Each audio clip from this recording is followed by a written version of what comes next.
What is remote patient monitoring? RPM क्या है? क्या आरपीएम टेली हेल्थ सर्विसेज की कोई किस्म है? आरपीएम के लिए कौन से टेक्नोलॉजीज यूटिलाइज होती है? आरपीएम के लिए कौन से सीपीटी कोड्स यूज़ करते हैं और उनके अलाउबल रेट्स क्या है?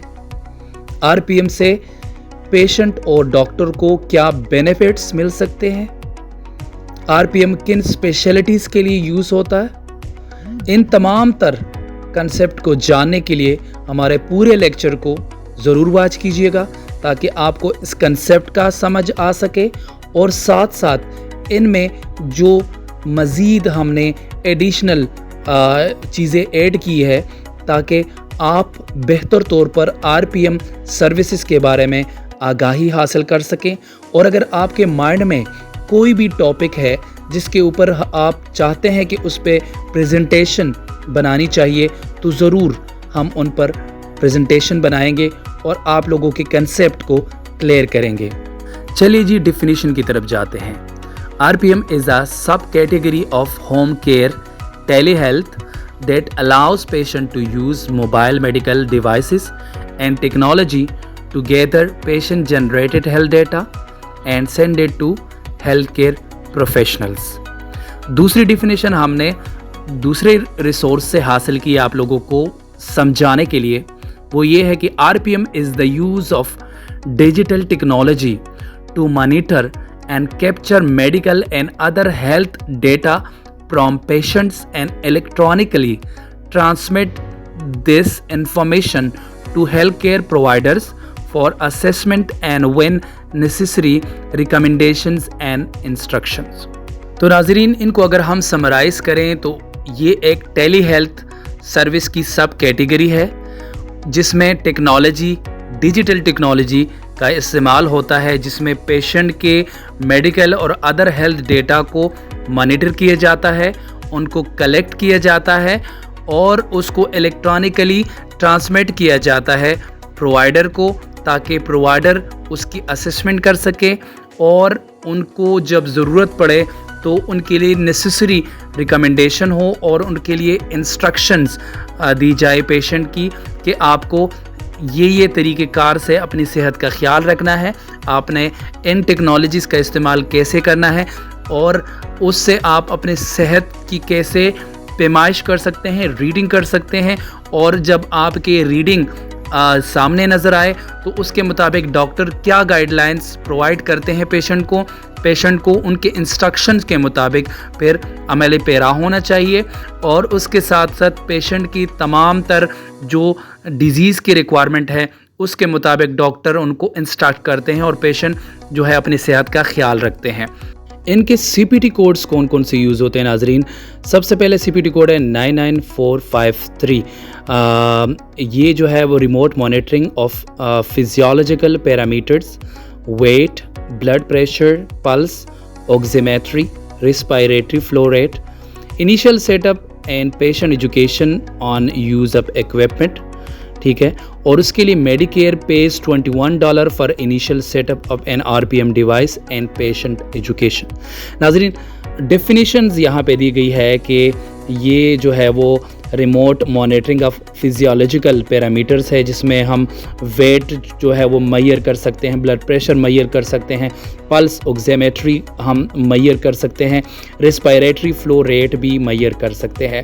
लेकिन ये सीपीटी कोड किन केस में यूज़ होता है? ये जब इनिशियल सेटअप लगाया जाता है, पेशेंट को डिवाइस के बारे में बताया जाता है, एजुकेट किया जाता है कि ये डिवाइस है, इसको आपने इस तरह यूटिलाइज़ करना है, इस तरह आपने रीडिंग लेनी है, इस तरीके से आप अपने जो है वो ब्लड प्रेशर की मेजरमेंट लेनी है, वेट की मेजरमेंट लेनी है, पल्स ऑक्सीमेट्री की लेनी है और रिस्पायरेटरी फ्लो रेट के बारे में आपने किस तरह रीडिंग लेनी है। तो उन तमाम एजुकेशंस और इनिशियल सेटअप के बारे में बताया जाता है।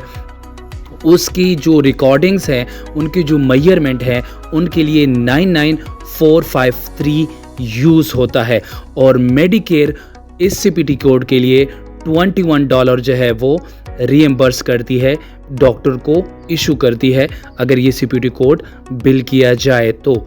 नाजरीन, ये सीपीटी कोड पर मई डिवाइस के लिए सिर्फ एक दफ़ा यूटिलाइज होता है। मंथ में एक बार ही कोड सेंड किया जा सकता है पर डिवाइस के हिसाब से। अगर 2, 3, 4 डिवाइसेस भी यूटिलाइज होते हैं उसी कैलेंडर मंथ में, तब भी ये CPT कोड सिर्फ एक ही दफ़ा सबमिट किया जा सकता है।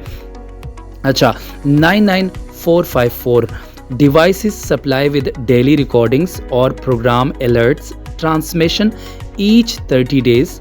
Medicare pays $64 per month for monitoring patient data as it stream in a form in from a device. नाजरीन, ये CPT कोड जो है वो डेली रिकॉर्डिंग जो है वो उसके लिए यूटिलाइज होता है जब भेजी जाती है, ठीक है। और उससे क्या होता है, जो ट्रांसमिशन होती है डॉक्टर को, ये ईच 30 डेज़ तक जो है वो आप जो है वो प्रोवाइड कर सकते हैं डॉक्टर को। और मेडिकेयर जो है वो $64 पर मंथ जो है वो इस मॉनिटरिंग पेशेंट डेटा के लिए पे करता है डॉक्टर को। जो डिवाइस की रीडिंग होती है वो तमाम तर उनकी मेजरमेंट जो है वो उनके लिए ये CPT कोड बिल होगा और ये मंथ में एक दफ़ा सबमिट कर सकते हैं। अब अगर नेक्स्ट मंथ में जाएंगे तो नेक्स्ट मंथ में जो मेजरमेंट होगी उसके लिए 99454 आप भेज सकते हैं, लेकिन वो वेरी नेक्स्ट मंथ होना चाहिए। उसी मंथ में आप एक दफ़ा इसी CPT कोड का यूटिलाइजेशन कर सकते हैं। सही है नाज़रीन, एक बात मेक श्योर करना कि ये दोनों CPT कोड जो है वो जो मेजरमेंट है उन डिवाइसेस से जो रीडिंग्स प्रोवाइड की जाती है उनके लिए, उस मेजरमेंट के लिए ये दोनों CPT कोड्स यूज़ होते हैं, ठीक है। और मेडिकेयर कितना अलाउ करते हैं वो भी आप लोगों को पता चल गया कि 99453 के लिए $21 पे करते हैं और 99454 के लिए $64 जो है वो पर मंथ इस मॉनिटरिंग के लिए मेडिकेयर पे करती है, ठीक है। अब चलते हैं नाजरीन 99457 एंड 99458 की तरफ। नाजरीन, ये भी मेक श्योर करना कि ये दोनों CPT कोड जो है वो टाइम मेजरमेंट के लिए है। जो टाइम स्पेंड होता है डॉक्टर और पेशेंट के डेटा के ऊपर इंटरेक्शन में कितना टाइम स्पेंड होता है, उन टाइम के बेस पर ये दोनों CPT कोड जो है वो अपेंड होते हैं। सबसे पहले हम 99457 के बारे में पढ़ते हैं। Remote physiological monitoring treatment management services, clinical staff, physician, other qualified healthcare professional, time in a calendar month, requiring interactive communication with patient caregiver during the month, initial 20 minutes. And Medicare pays $55 per month of spending 20 minutes a month tracking and monitoring data and managing resulting care. नाजरीन, ये बात जो है वो आप लोगों को definition से ज़ाहिर हुई होगी कि जो 20 मिनट्स जो है वो टाइम के बेस पर ये CPT कोड अपेंड होता है, जिसमें जो ट्रैकिंग होता है, मॉनिटर होता है डेटा को जो पेशेंट ने डिवाइस के थ्रू अपनी मेजरमेंट की होती है, और फिर वो डॉक्टर जो है वो उनका रिज़ल्ट मैनेज कर रहा होता है। उन तमाम तर जो प्रोसेस है उसको 20 मिनट जो है वो इनिशियल दी जाती है, जिसके बेस पर 99457 का CPT कोड जो है वो अपेंड होता है। और मेडिकेयर इस CPT कोड के लिए $55 जो है वो पर मंथ जो है वो पे करता है डॉक्टर को on the behalf of that time spent on giving the services, analysis of that services for which the track record been received from the patient on that devices। अच्छा, 99458 क्या है जी, ये इस पे कितना टाइम रिक्वायर्ड होता है उसके हवाले से भी पढ़ते हैं। Remote physiological monitoring treatment management services, clinical staff, physician, other qualified healthcare professional, time in a calendar month, requiring interactive communication with the patient caregiver during the month, additional 20 minutes. Medicare pays $44 per month for each additional minute spent past 99457, initial 20 minutes up to 60 minutes। नाजरीन, ये आपको अंदाज़ा होगा definition से कि अगर let suppose 99457 जो है वो यूटिलाइज होता है, उसमें 20 मिनट जो है वो दी गई हो, फिर एडिशनल 20 मिनट्स मज़ीद जो है वो डॉक्टर स्पेंड करता है उन डेटा एनालिसिस में, तो उस केस में 99458 भी उस CPT कोड के साथ जाएगा। और इनकी initial 20 minutes up to 60 minutes total 60 minutes तक जो है वो ड्यूरेशंस होता है। फिर हम ये दोनों CPT कोड इकट्ठे बिल करेंगे। अगर वो इनिशियल टाइम 20 के बाद मज़ीद 20 मिनट्स प्रोवाइड की जाए तो उसमें 99457 एंड 99458 दोनों कंबाइन हम बिल करेंगे। और जो बाकी थे जो डिवाइस यूजिंग उनके रिकॉर्डिंग वगैरह उनके लिए 99453 या 99454 का हमने आपको बताया था कि वो इस यूटिलाइज़ कर सकते हैं, अपेंड कर सकते हैं। अब क्वेश्चन है जी, how remote patient monitoring works. Remote patient monitoring काम कैसे करती है, ये इसके बारे में तो आप लोगों ने जाना ही नहीं। आइए जानते हैं कि रिमोट पेशेंट मॉनिटरिंग काम कैसे करती है। While RPM techniques can vary depending on the device being used or the condition being monitored, most of technologies include similar components. नाजरीन ये कह रहे हैं कि RPM टेक्निक्स जो है वो वेरी करते हैं depending on the device being use. जो डिवाइस यूज़ करते हैं उस डिवाइस के ऊपर डिपेंड करता है कि वो कौन सा टेक्निक जो है वो यूटिलाइज होता है, और उन कंडीशन को जिसमें मॉनिटरिंग होती है उसके ऊपर भी डिपेंड करता है। नाजरीन मोस्ट ऑफ टेक्नोलॉजी जो है वो कह रहे हैं कि उसके सेम कंपोनेंट होते हैं जो कि RPM के केस में यूटिलाइज होते हैं। The first is a wireless enabled sensor that can measure specific physiological parameters and store the data it collects. The storage must also include a way to connect with additional sensor, healthcare provider databases and related application. नाजरीन ये कहा जा रहा है कि जो first wireless जो है वो इनेबल सेंसर जो है वो उस मेजरमेंट के लिए यूटिलाइज होता है, जो कि डेटा कलेक्ट करने में और स्टोर करने में अहम किरदार अदा करता है। ये सेंसर जो है वो डेटा को स्टोर करता है और इसको दूसरे एडिशनल सेंसर के साथ जो है वो कनेक्ट करने की जो भी है अहलियत होनी चाहिए, या जो डेटा बेसिस है डॉक्टर के उन तक जो है वो ये रसाई इख्तियार कर सकता हो और उन एप्लीकेशंस के साथ इनकी कनेक्शन हो सके। सेकेंड है जी, application typically provide user with an interface to track और analyse the data and display treatment recommendation. साफ ज़ाहिर है नाजरीन कि जो एप्लीकेशन यूटिलाइज होता है प्रोवाइड यूज़र्स को, उसमें एक ऐसा इंटरफेस होना चाहिए जो कि तमाम तर जो डेटा है उनको ट्रेस कर सके, उनको ट्रैकिंग हो सके और प्रॉपर जो है वो उसकी एनालाइजेशन हो सके। The data collected by RPM device is sent to proper location and stored in a relational database। नाजरीन जो डेटा कलेक्ट होता है RPM डिवाइस के थ्रू उसको एक प्रॉपर लोकेशंस में सेंड किया जाता है और वहाँ पे स्टोर किया जाता है प्रॉपर डेटाबेस की शक्ल में। This allows healthcare organization with wireless telecommunication data to be looked at as individual instances or in context of an entire health history.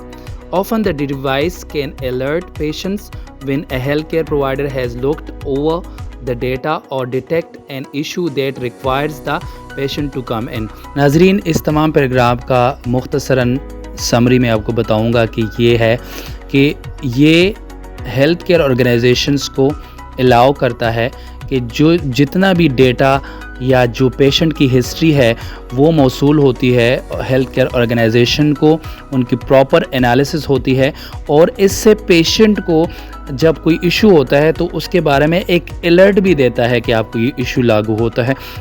अब इनके बेनिफिट्स क्या है RPM के, उस हवाले से पढ़ते हैं जी नाजरीन।